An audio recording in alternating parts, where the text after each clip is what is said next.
In the middle of the largest deal announcement of the decade, Billionaire CEO Celeste Kingsley pointed across the crowded room at Nolan Pierce, a single father in a twice-altered suit, and called him worthless in front of every investor, banker, and executive in the building.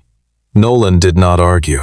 He placed a stamped folder on the table, asked her one quiet question about whether she was certain she wanted to sign, and walked into the hallway to make a single phone call. 9 minutes later, the screens turned red. 40 banks suspended credit, locked the collateral accounts, and froze the billion-dollar acquisition. But what truly frightened Celeste was not the money. If you appreciate stories where quiet strength finally speaks, subscribe and stay with this one all the way to the end.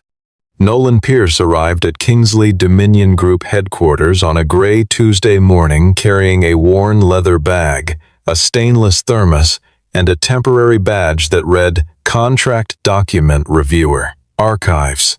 He took the elevator not to the polished executive floors above, but to the basement level, where fluorescent lights hummed over rows of filing cabinets, and the air carried the faint smell of decisions long filed and forgotten.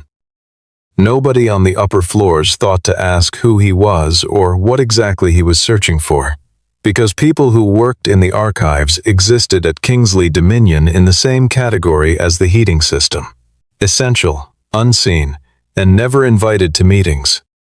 His colleagues in that lower level treated him with the particular brand of condescension reserved for men who appeared to have either peaked too early or fallen from somewhere they should have stayed. They noted the aging suit, the outdated phone, and the plain lunch container he brought each morning from home, and they drew their conclusions quickly, the way people always do when they mistake stillness for limitation. One mid-level manager had remarked, loudly enough for the whole floor to hear, that a man past 40 doing the work of a junior intern had clearly failed at something important somewhere along the way. Nolan heard the remark, said nothing, and turned back to the document in front of him at exactly the pace of someone who already knew what they were looking for. The files he had been reviewing for the past 2 weeks all pointed toward a single transaction: Kingsley Dominion's proposed acquisition of Westbridge Infrastructure, a deal that would give Celeste Kingsley control over the largest privately held network of logistics hubs, data centers, and industrial land on the eastern seaboard.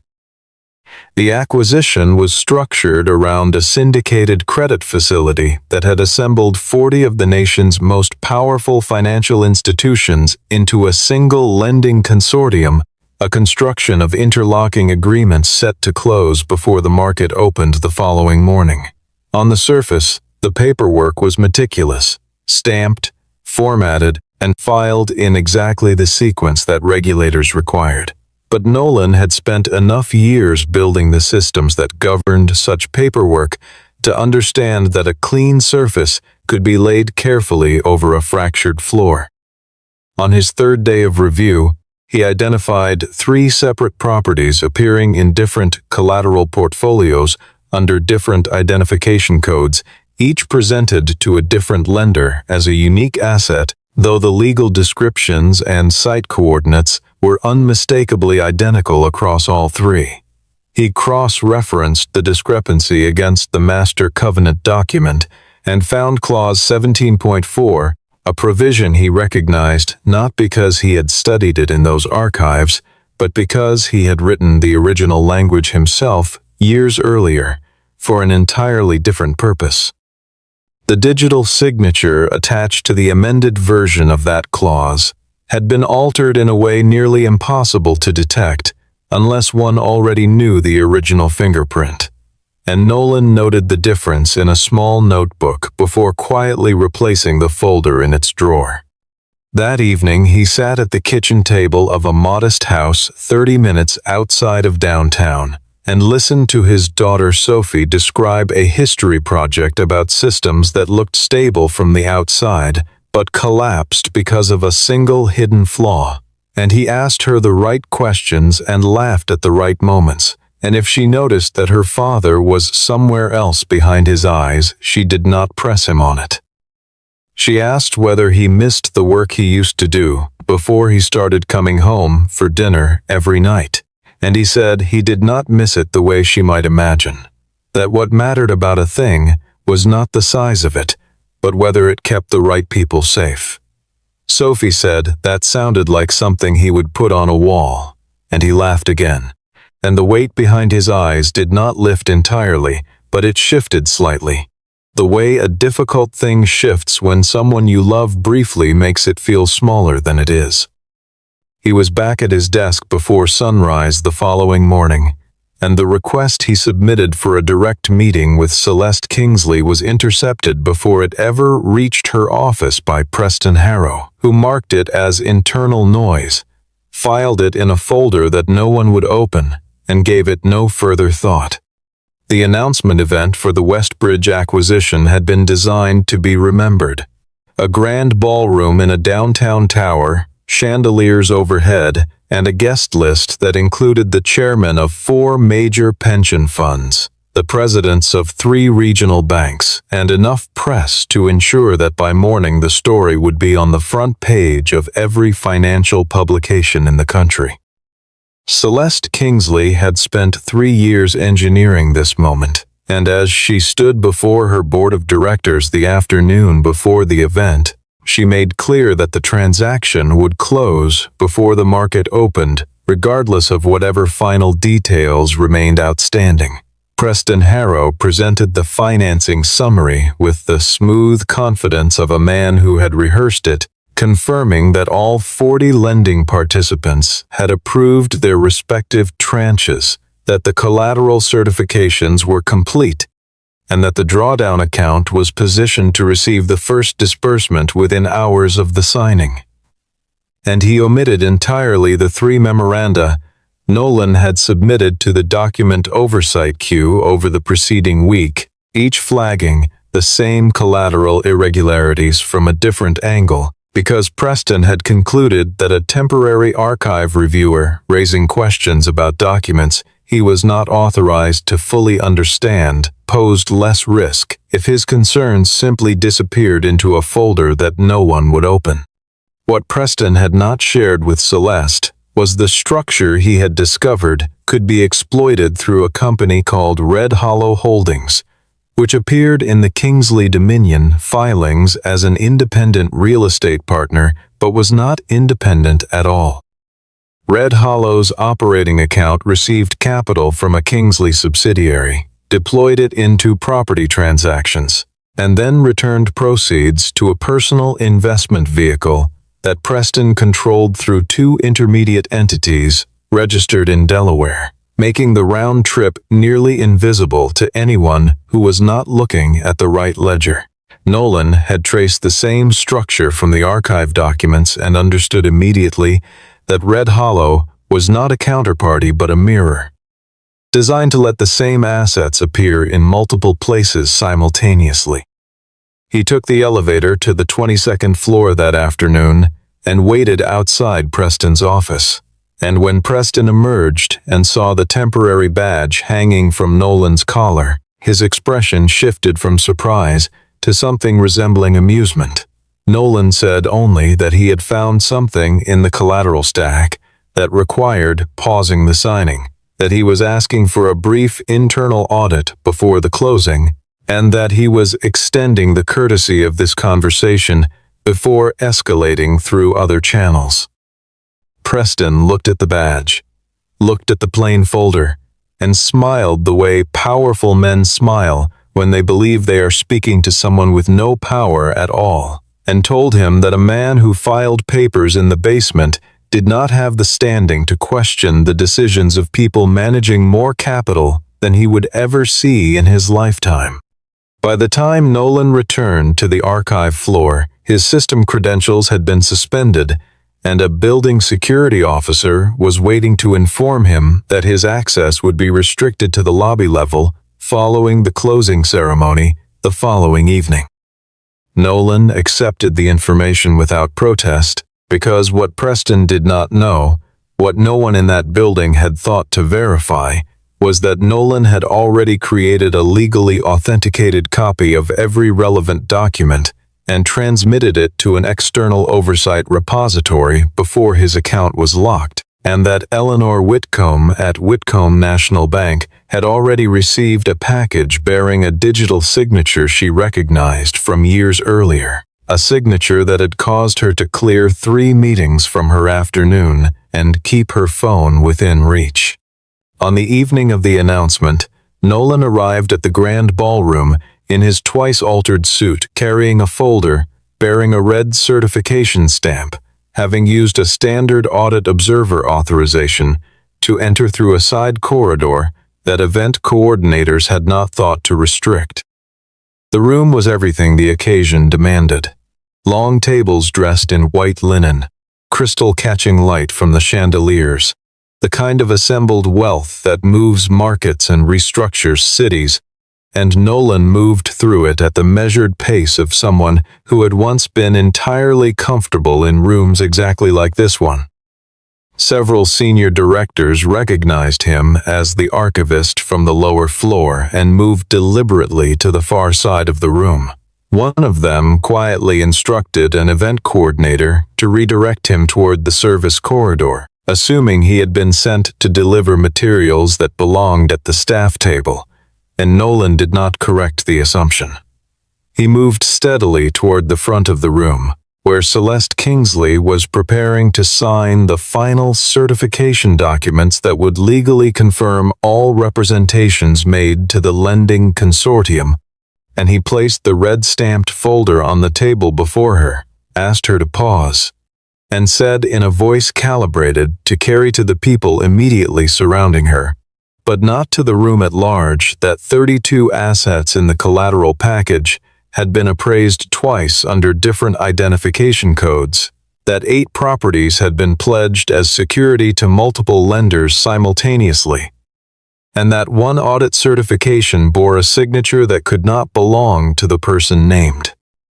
Celeste looked at the folder, and then at Nolan, the badge, the suit, the complete absence of the kind of authority she recognized, and concluded with the speed of a woman who had learned to assess risk quickly that this was either a misguided employee seeking attention or someone attempting a clumsy extraction from the moment. Preston materialized at Celeste's shoulder within seconds and spoke first, addressing the people nearby with the tone of a man managing a familiar disruption, saying that Nolan was a contract archivist with a history of grievances, that he had submitted multiple requests for reclassification and salary adjustment that had not been approved, and that his presence was an unauthorized intrusion designed to create exactly this kind of disturbance. The accusation was constructed just precisely enough to be credible to people with no reason to verify it, and Nolan watched several guests step back and recalibrate their expressions toward skepticism. He did not dispute the account. He turned to Celeste and asked her one final time, directly and without raising his voice, whether she was certain she wanted to sign a document personally certifying that all assets in the collateral package were legitimately and singly pledged. Celeste looked around the room at the cameras, at the rows of investors who had traveled for this moment, at the bankers and the staff and the people whose opinions she had spent her entire adult life managing, and calculated that allowing a man in an aging suit to slow her down in front of all of them was a far greater humiliation than whatever concern he was actually raising.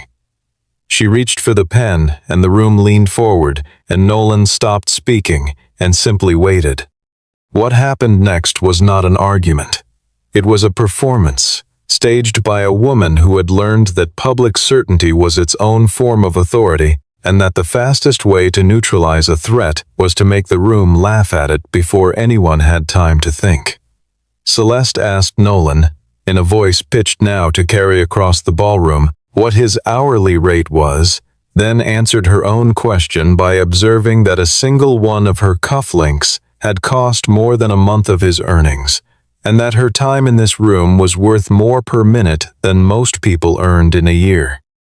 She said he had no credentials, no title, and no record of having managed anything of real consequence. That a man who could not hold a career together across 4 decades had disqualified himself from instructing someone who had built an empire in less time. That Kingsley Dominion had not survived 20 years by entertaining the objections of people who sorted papers in the basement. And that the transaction would proceed because 40 institutions had reviewed and approved it, and none of them had found it necessary to send a temporary employee to stop it. The people closest to the front of the room smiled, and 2 of them laughed outright, and Preston stepped forward and asked an event coordinator to remove the chair placed at the nearest table for Nolan, underlining without words that his presence in this configuration was an error of logistics rather than a standing invitation. Nolan noted each face that laughed and filed the information quietly behind his eyes.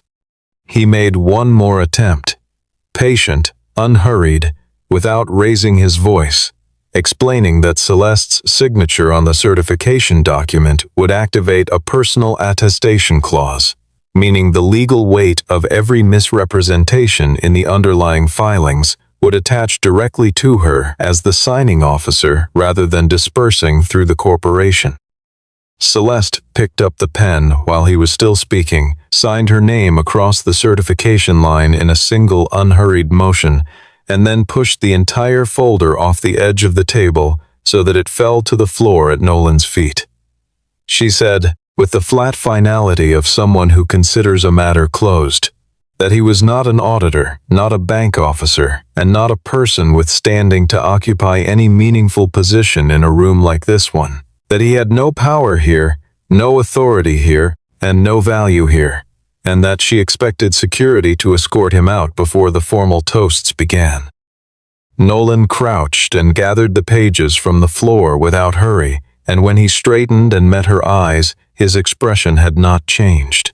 Not toward anger, not toward defeat, not toward the wounded dignity she expected to see on the face of a man who had just been dismissed in public. He said only that in 9 minutes she would understand whose room this actually was. Celeste turned away before he finished the sentence.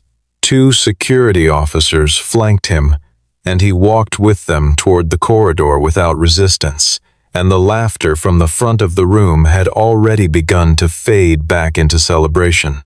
The hallway outside the ballroom was quiet, lit by sconce lighting that cast everything in warm amber that had no relationship to what was about to happen. Nolan thanked the security officers calmly, told them he would wait in the corridor, and as they exchanged uncertain looks and stepped back toward the doors, he retrieved a second phone from the inside pocket of his jacket. Not the outdated model everyone had noticed, but a plain device kept for a single purpose, and dialed a number that rang once before it was answered. Eleanor Whitcomb said his name the way people say the name of someone they have been waiting to hear from, with the particular steadiness of a person who has already reviewed the documents and is ready to move the moment she receives authorization.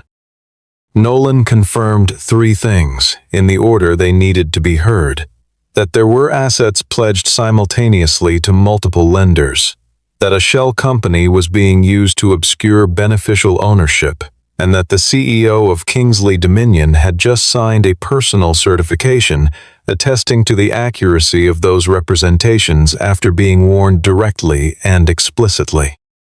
Eleanor asked whether he was certain he wanted to activate Clause 17.4, because once the material violation notice was distributed, she could not recall it, and no member of the consortium would be permitted to continue advancing funds until an independent audit had cleared each underlying asset. Nolan was quiet for a moment that lasted perhaps 4 seconds. Through the glass panels beside the corridor door, he could see Celeste holding a champagne glass, surrounded by people already congratulating her on a deal that had not yet been completed. He said, "Activate the emergency audit protocol. Protect the operating deposits and the payroll accounts and the customer escrow balances, and lock every tranche of capital tied to the acquisition." The transmission from Whitcomb National Bank to the other 39 institutions in the consortium took less than a minute, because Eleanor had prepared for this possibility from the moment she received Nolan's authenticated package the previous afternoon. Inside the ballroom, the first sign appeared as a small amber icon in the corner of the event display that no one noticed immediately, and then the screens changed entirely, the champagne glasses stopped moving, and the room shifted into the particular silence that falls when people very accustomed to controlling things suddenly understand that something is happening beyond their control. The first confirmation arrived from the lead disbursement account. A transfer of $2.4 billion in initial acquisition funds had entered a mandatory review hold. The collateral escrow accounts were simultaneously locked across all 40 institutions, meaning no draw or release could be executed without written authorization from the Independent Audit Committee. The operational credit line funding Kingsley Dominion's daily logistics network, the account that kept the lights on in 38 facilities across 14 states, was flagged for suspension pending collateral re-verification. Preston Harrow's phone began to vibrate against the table, and he reached to silence it. But Celeste had already seen the color leave his face, and she had already turned toward the screen, and the room was already becoming something else entirely. 9 minutes after the call ended, the large presentation screen behind the event stage cleared and displayed a single notification framed in red. Credit facilities suspended. Material covenant review. Celeste's first response was the response of a woman who had spent 2 decades solving problems through the force of her own authority, and she directed Preston to contact each of the 40 institutions individually and explain the system's mismatch in the overnight processing queue that had clearly triggered an erroneous lockout. Preston made 4 calls before returning to her side with an expression she had never seen on his face before, which was the expression of a man discovering that the mechanism he believed he had set for someone else had closed around his own leg. Every institution had given the same answer. The file lock had been initiated through the independent collateral guarantor on the syndicated facility, and no member of the consortium was authorized to override or defer it without the written consent of that same guarantor. Celeste called Eleanor Whitcomb directly, deploying the particular confidence that had moved regulators and reversed board votes and changed the minds of men who believed they had already decided, and Eleanor listened to everything before responding with the calm of someone insulated from precisely this kind of pressure. The decision, she said, was no longer within the bank's discretion to modify because it had been made by the party bearing the first layer of risk on the entire facility, and that party held the contractual right to exercise this authority independently of Celeste's preferences, her timeline, or the event in progress behind her. Celeste asked who that party was. Eleanor said his name. And then the doors at the back of the ballroom opened. Nolan walked back into the room without a security escort, because no one moved to stop him, because the landscape of the room had changed in a way everyone could feel, even if they could not yet describe it. He was followed by a video connection opened on 2 monitors at the side of the stage, through which Audrey Lane and 4 colleagues from the consortium's independent legal team appeared with the professionally composed expressions of people about to say things that would be quoted in regulatory filings for years.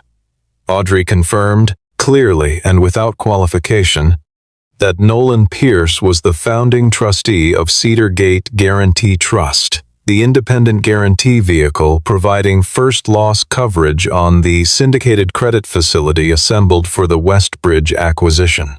That Cedar Gate had borne the initial risk layer since the facility was structured 3 years prior. That his signature appeared on the intercreditor agreement Celeste Kingsley had signed at that time, and that without Cedar Gate's participation in the guarantee structure, Kingsley Dominion would not have met the creditworthiness threshold required to access $11.8 billion in syndicated capital. The people in the room who had laughed at Nolan began studying the tablecloths. One director who had directed him toward the service corridor earlier in the evening removed his glasses and rubbed the bridge of his nose. A senior representative from one of the participating banks asked how a person of Nolan's standing had come to work under the archive floor, and Nolan said he had come to verify anomalies that Preston had repeatedly declined to escalate, and that the 40 institutions had found those anomalies serious enough to require an emergency review, not to destroy Kingsley Dominion, but to protect the retirement funds, customer deposits, and operating capital of tens of thousands of people who had nothing to do with the decisions being made in that room. Celeste stood very still, because she had just understood that she had called the person holding the financial foundation of her empire a worthless man and instructed security to remove him from the building.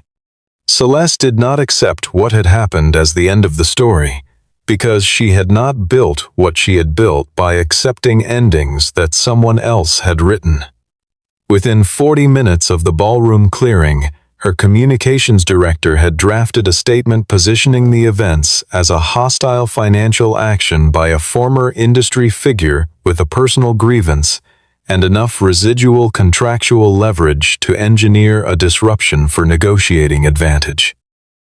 Grant Kingsley arrived at the tower by car within the hour, moving with the urgency of a man whose family name was on a building currently appearing on every financial newswire in the country, and he brought 2 outside attorneys who spent their first 40 minutes trying to identify a procedural mechanism that could suspend or override the guarantor's authority in the period before the audit commenced. They found nothing, because Nolan had not improvised the authority he used. He had designed the clause himself, tested it against 3 rounds of legal review, and written it with the specific intention that it could not be short-circuited by the parties it was designed to govern. Grant authorized an offer of $100 million to be transferred within 24 hours to whatever account Nolan named in exchange for a written withdrawal of the material violation notice. The offer was conveyed through Audrey Lane, who delivered it by phone, and Nolan declined before she had finished reading the terms. Celeste had meanwhile instructed her research team to compile everything publicly available about Nolan Pierce's professional history, expecting to find a man whose career had ended in failure or scandal. What they found instead was a professional record that stopped being public roughly 6 years earlier. A risk management architect whose systems had been adopted by dozens of financial institutions across North America, who had built Cedar Gate as an independent vehicle so that the guarantee infrastructure he created could not be acquired or captured by the entities it was meant to oversee, and who had resigned his operating position following his wife's illness, divesting most of his equity holdings but retaining the Cedar Gate trustee role under governance documents that explicitly prohibited the position from being bought out or vacated while any guaranteed facility was under active review. Sophie called during the period when the Kingsley legal team was preparing its counter-strategy, and Nolan stepped into a stairwell to answer. And she asked whether he had eaten anything since lunch. And he said he would have something later, and she told him that was not an answer, and he said it was the best answer he had, and that he loved her and would be home when this was finished. He returned to the hallway to find that Preston had spent the previous 90 minutes remotely clearing archived email records from the document management system and replacing several internal memos with versions that attributed the original directive to restructure the collateral valuations directly to Celeste, and Nolan cross-referenced the deletion timestamps against the backup transmission he had secured before his credentials were suspended, and understood for the first time that this had never been careless ambition alone. Someone inside the company had deliberately engineered a collapse, arranged to take what they needed first, and intended to step aside and let the structure fall on everyone else. The transfer record confirmed it. Red Hollow Holdings had moved $340 million into a discretionary family trust in the 12 hours immediately before the closing ceremony, timed to clear before the audit would have made it visible. And the trust receiving those funds belonged to Preston Harrow. Nolan and Audrey worked through the night in a borrowed conference room at Whitcomb National Bank. And by 3 a.m. they had reconstructed nearly 4 years of the machinery Preston had built inside Kingsley Dominion. The mechanism had several interlocking parts, each designed to be unremarkable in isolation. Preston had arranged for Red Hollow Holdings to acquire specific Kingsley Dominion properties at below-market rates through transactions approved during quarters when Celeste's attention was on acquisitions elsewhere, then structured leaseback arrangements that caused Kingsley to pay escalating rent to a landlord that was, in functional terms, Preston himself, and simultaneously recorded those leased assets as owned properties in the collateral schedules submitted to lenders, creating the appearance of an asset base significantly larger than what actually existed on the company's balance sheet. He had run this structure across 17 separate assets over 44 months, using the inflated representations to access credit that would not otherwise have been available, and had used a portion of that credit to fund the acquisition now frozen, meaning that, had the deal closed, the fraud would have been embedded inside a transaction so large that unwinding it would have cost more than revealing it, and Preston would have completed his exit before anyone looked. Nolan laid all of it out in a document by 4 a.m. and then sat quietly before adding the section he had been avoiding, which was the section about Celeste. She had not designed the fraud, and she had not known the specific mechanics of what Preston had built with Red Hollow. But 3 years prior, she had sent him an internal message, preserved in the backup repository Nolan had secured before his credentials were suspended, directing him to make the leverage ratios presentable ahead of the syndication approval, a phrase ambiguous enough to mean many things but specific enough, given what followed, to indicate that she had asked for favorable numbers without asking carefully how they would be produced. She had not committed fraud in the legal sense that attached to Preston, but she had chosen not to ask the question whose answer might have forced her to stop, and she had signed the personal certification knowing she had not verified what she was certifying. Nolan drove to Kingsley Dominion headquarters the following morning and found Celeste in the boardroom already, sitting alone with a cup of coffee that had gone cold. He sat across from her without preamble, and she asked him directly what exactly he wanted from this. He slid a printed list across the table, not a demand, but a page of names. Department heads, regional managers, logistics coordinators, data center technicians, warehouse workers who moved the company's goods through the night in facilities whose operating credit was now suspended. He told her he had not locked Kingsley Dominion to destroy it. The lock had prevented Preston from completing the withdrawal that would have left the company unable to meet payroll by the end of the month. She looked at the list for a long time. He gave her 2 options. Open the books entirely, accept the restructuring the consortium required, and participate in repairing what had been damaged, or allow the 40 banks to proceed with a full covenant default review, which would almost certainly result in the family losing operational control of everything. She said she needed to know whether he had come there to take the company. He said no. What he had come for was the same thing he came for when he first arrived in the basement, to look at something that was not adding up and make sure it did not hurt the people it was going to hurt.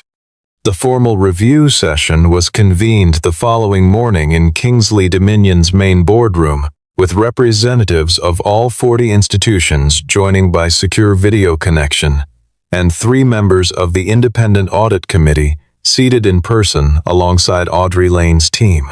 Grant Kingsley arrived early and spent the period before the session began in a conversation with outside counsel that left him looking like a man who had just received confirmation of something he had hoped would not be confirmed. He attempted, when the session opened, to characterize the preceding events as a hostile external action directed at a legacy family enterprise by someone using a contractual technicality to settle a personal grievance.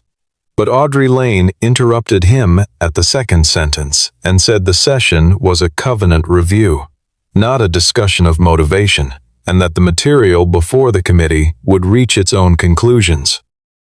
Nolan presented the evidence in the sequence it had been developed. The duplicate collateral identifiers, the Red Hollow Holdings transaction ledger tracing the flow from a Kingsley subsidiary through the shell structure to Preston's family trust, the audio capture of Preston directing a junior document manager to purge the archived correspondence, the sequence of flags Nolan had submitted through the document oversight system over the preceding weeks, and the footage of Celeste signing the personal certification after being verbally warned in front of witnesses. Preston's outside counsel attempted at 3 separate points to redirect the discussion toward Celeste's internal directive, but each time the committee returned to the documents, and the documents did not redirect.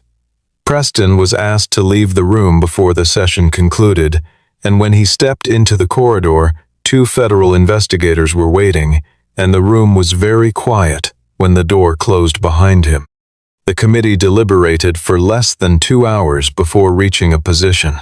The banks would not call the full facility default, an action that would have forced immediate asset liquidation and almost certainly ended thousands of jobs, provided that Kingsley Dominion agreed to a supervised restructuring under an independent governance framework.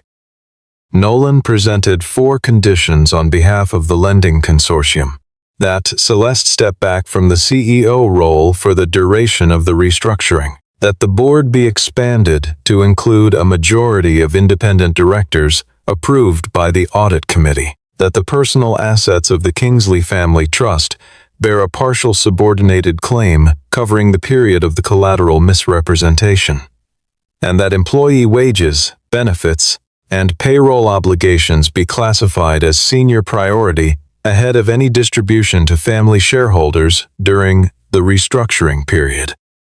The chairman of the audit committee indicated the consortium's acceptance before the room had finished absorbing the terms.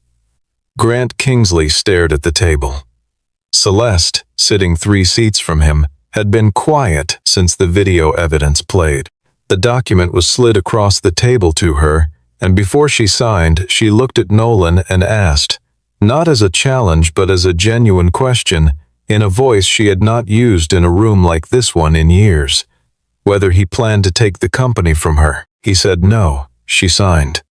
Under the guarantee agreement's default provisions, Cedar Gate Trust held the right to convert its first loss position into an equity stake in Kingsley Dominion sufficient to constitute a controlling interest, a clause that Celeste's legal team had reviewed 3 years prior and assessed as a remote technical provision unlikely ever to be triggered, because triggering it required exactly the kind of catastrophic covenant failure that responsible management was designed to prevent.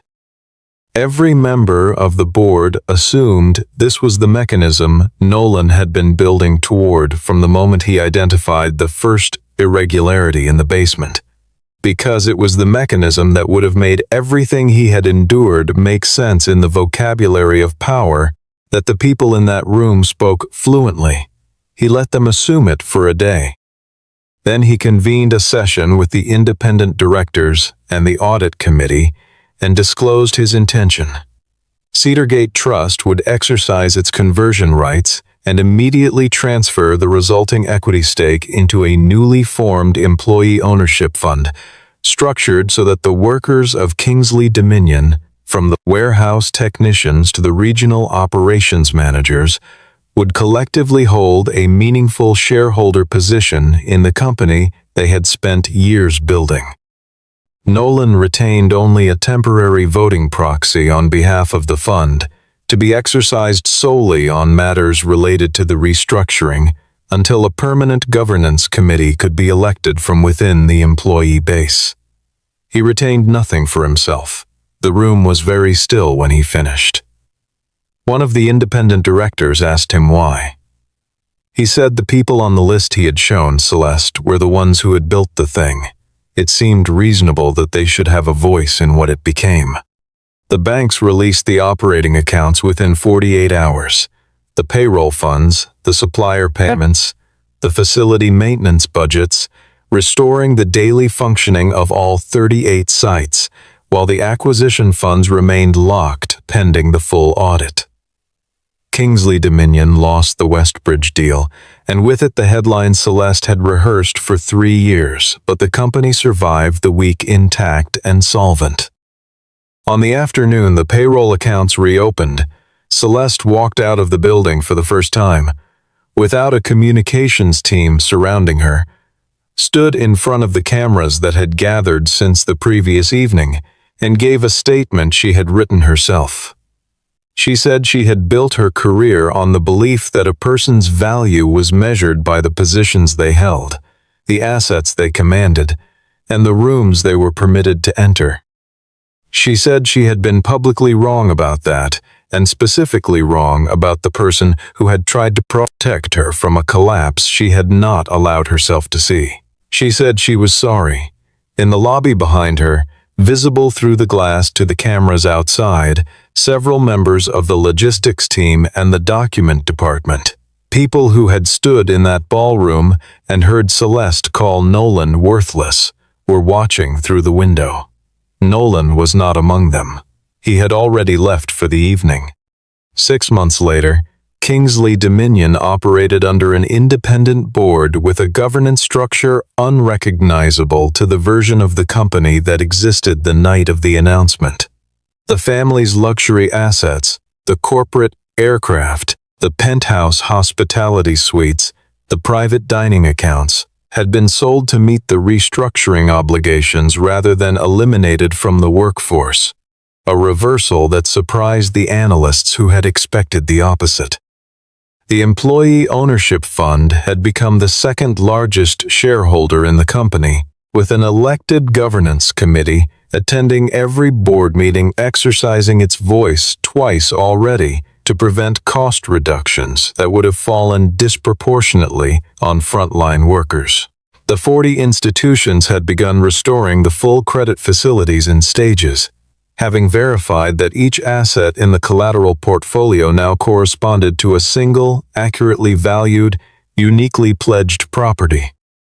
Nolan declined the permanent board role offered at the conclusion of the restructuring and accepted instead a temporary supervisory designation that ran until the independent governance was fully established, and then he returned to his regular hours, the hours that had always been the actual reason he had chosen not to remain in the rooms where people like him were expected to stay. Celeste had no escort, no executive floor, and no communications team preparing her words before she spoke them. She worked in a standard conference room on the 9th floor, reviewing contracts she had previously delegated without reading, attending operational meetings she had previously considered beneath her attention, and learning with some difficulty the texture of a company she had commanded for years without ever fully understanding. On the morning the final audit clearance was issued, Nolan came to the building for one last session. The manager who had once directed him to stand near the service corridor during the announcement event was waiting at the lobby entrance and held the elevator door without being asked and pressed the correct floor without being told. In the boardroom, the Employee Governance Committee had taken the seats around the table, and when the session chair offered Nolan the chair at the head of the room, he carried it to the far end of the table and placed it in the position designated for the fund's representative. The screen at the front of the room displayed the notification from the consortium's audit authority. 40 bank review completed. Kingsley Dominion cleared for responsible operations. Celeste looked across the table at him and said she had spent her entire professional life believing that a person's worth was measured by what they controlled. He said that was the wrong measure. Worth, he said, was not what a person took when they had the power to take it. It was what they chose to protect when no one in the room believed they had the standing to make that choice. He gathered his papers, shook hands with the committee members, and walked out of the building in the same twice-altered suit he had worn the day he first arrived. This time, no one in the lobby called after him, and no one in that room would ever again make the mistake of calling him worthless.